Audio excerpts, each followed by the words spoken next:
I first learned about female genital cutting in a book I was reading when I was 16. My heart was in my throat as I read through every detail, and I immediately knew I wanted to work to end this practice. While I was in high school, whenever I brought up this topic, people said, "What is FGC? I've never heard of that." So that was the response I came to always expect. Then I got to college. I was a sophomore when FGC was actually mentioned in a class I was taking. The teacher asked, "Does anyone know what FGC is?"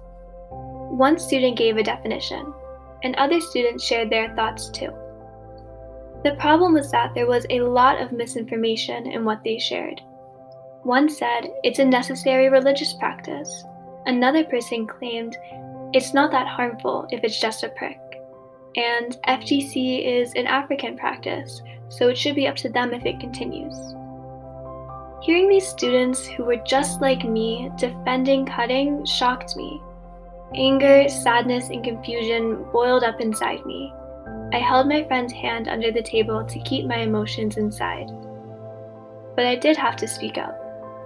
My friend and I said that FGC is not a religious requirement, it's a human rights violation, and all forms of it are really damaging.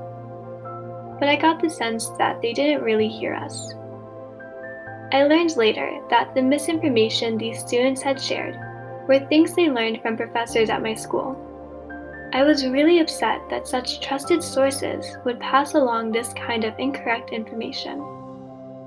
These students weren't monsters who wanted little girls to be cut.